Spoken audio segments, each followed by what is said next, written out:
নমস্কার বন্ধুরা, মানসীর কিচেনে সবাইকে স্বাগত। আজকে আমি আপনাদের সাথে শেয়ার করব মোটা সজনে ডাঁটার সর্ষে দিয়ে ঝাল, আর সেটা বানাবো আমি বেগুন দিয়ে। সবাই আমরা বানাই মোটা সজনে ডাঁটার সর্ষে দিয়ে ঝাল, কিন্তু বেগুন দিয়ে একবার এইভাবে বানিয়ে দেখবেন আমার মতো। আশা করব আপনাদের রেসিপিটি ভালো লাগবে। আমি এখানে তার জন্য দেখুন অর্ধেক বেগুন নিয়ে নিয়েছি। এটা বড় বেগুন ছিল, তাই পুরোটা নিইনি, আমার এতটা লাগবে না, অর্ধেকটা নিয়েছি। এটাকে এখন কেটে নেব। এইভাবে পাতলা পাতলা করে সরু সরু পিস করে নিচ্ছি। বেগুনগুলো কেটে নেওয়ার পর আমি একটা সাইডে রেখে দেবো, আর তারপরে আমি ডাঁটাগুলোকেও কেটে নেব। ডাঁটাগুলোকে আমি লম্বা লম্বা করে দেখুন কেটে এইভাবে ওপরের যে খোসাটা সেটাকে ছাড়িয়ে দিতে হবে। তবে পুরো খোসাটা কিন্তু ছাড়ানো যাবে না, তাহলে রান্না করার সময় পুরোটাই সেদ্ধ হয়ে গিয়ে একেবারে খুলে যাবে ডাঁটাগুলো। একটু একটু দেখুন এইভাবে খোসা রেখে দিলে রান্নাটা ভালো হয়, খুব বেশি সেদ্ধ হয় না, তাহলে ভেতরে ঠিকঠাক সেদ্ধ হয়ে যাবে, অথচ ডাঁটাটা আস্ত থাকবে। এইভাবে একটু একটু করে খোসা রেখে দেওয়া দরকার।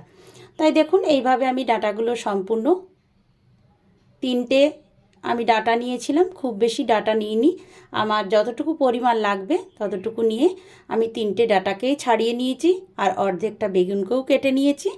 আর এখানে একটা মিডিয়াম সাইজের আলু নিয়েছি, সেটাকে খোসা ছাড়িয়ে নিচ্ছি।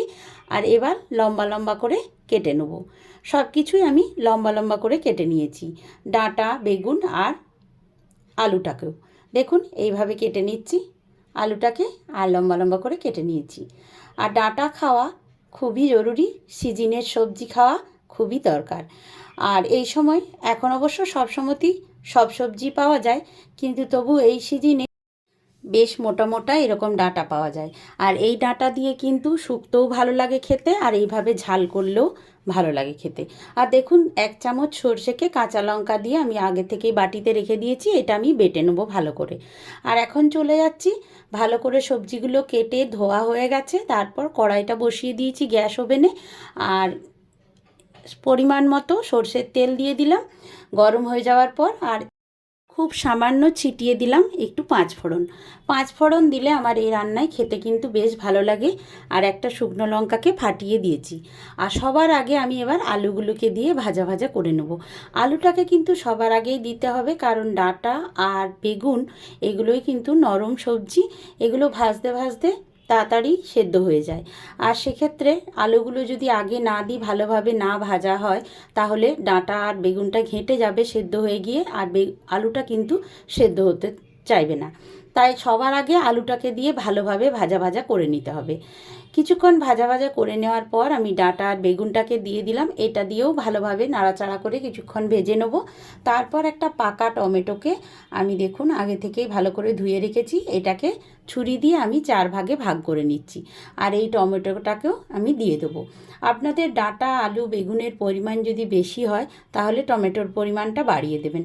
সেক্ষেত্রে 2-3টে টমেটো নেবেন, তবে এই রান্নার জন্য আমি একটাই টমেটো নিচ্ছি, না হলে খুব বেশি টক হয়ে যাবে রান্নাটা, সেক্ষেত্রে খেতে কিন্তু ভালো লাগবে না।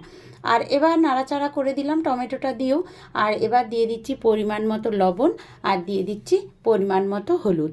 হলুদ আর লবণটা দেওয়ার পর কিন্তু বেশিক্ষণ ভাজা ভাজা করা যাবে না, একটু নাড়াচাড়া করে আমি জল দিয়ে দেবো, না হলে পুড়ে যাবে সবজিগুলো। আর এবার দেখুন একটু নাড়াচাড়া করে নিলাম। এবার আমি পরিমাণ মতো জল দিয়ে এটাকে ঢেকে এখন কিছুক্ষণ সেদ্ধ হতে দেবো, যাতে আলু আর সবজি মানে বেগুন আর ডাঁটা সব কিছু ভালোভাবে সেদ্ধ হয়ে যায়। দেখুন আমি জলটা দিয়ে দিলাম। এবার একটা ঢাকনা চাপা দিয়ে আমি এটাকে সেদ্ধ হতে দিচ্ছি। তারপর 3-4 মিনিট পর ফেরত আসছি। 3-4 মিনিট পর আমি ঢাকনাটা খুলে দিলাম। খুব ভালোভাবে ফুটছে দেখুন, হাফ সেদ্ধ হয়ে গেছে। আর যতটুকু সেদ্ধ বাকি আছে সেটা কিন্তু আমি সর্ষে বাটাটা দিয়ে কিছুক্ষণ ফুটিয়ে নেব, তাহলেই বাকিটা সেদ্ধ হয়ে যাবে। এবার যে সর্ষেটা আমি বেটে রেখেছিলাম 2টো কাঁচা লঙ্কা দিয়ে, সেটাকে আমি দিয়ে দিচ্ছি।